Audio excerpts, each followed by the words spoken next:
Hi, this is my video response to chapters 3 and 4 of Confessions of a Public Speaker. In the third chapter, the author kind of gives a brief history on how the term circuit speaker came to be. This was interesting to me because I've heard the term circuit speaker being thrown around a lot, and I've known people that are professional circuit speakers. I just didn't know where the term came from, and the author explains that there used to be just one circuit that people would go on to give lectures and speeches, and it would be like a 6-month-long tour, and so that was pretty interesting for me to learn about. And also, when the author says how much these speakers are getting paid today, like he said, Bill Clinton makes $150,000 for a 1-hour lecture. That didn't so much surprise me as much as finding out how much the author of the book makes, which he said was $5,000 for an hour-long lecture. To me, this is just unreal. But towards the end of the chapter, he does kind of put things into perspective, and saying that the average adult makes $8,000 a year was kind of sad to find out about, and knowing that the average American makes $50,000 a year, and to kind of put things into perspective. And I liked how he said,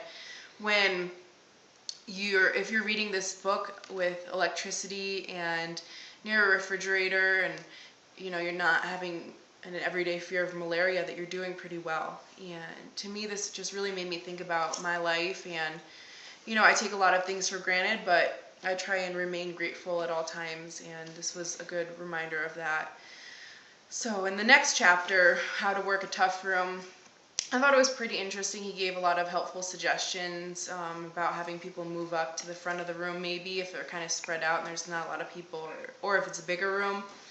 However, I didn't really agree when the author said that all people will follow authority figures or respond to them.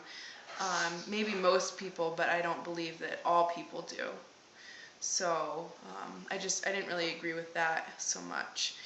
And I did like how he said that if you see somebody in the room giving you a smile or a nod of understanding, that you can kind of pick that person and give them some of your attention, because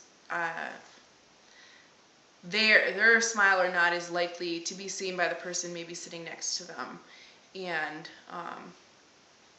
it's kind of like contagious almost.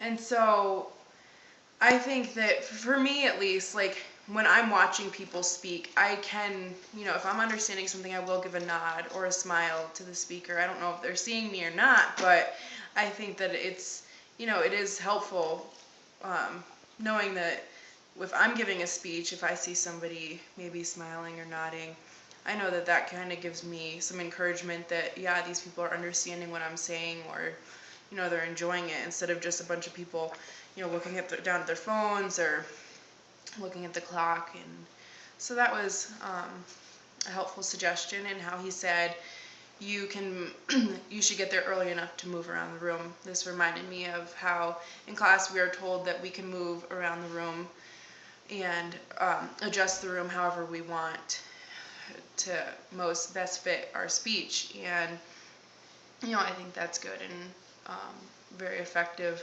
I don't really give too much thought about how I'm gonna adjust the room to fit my speech, but maybe in the future I will. So this is the end of my response. Thank you.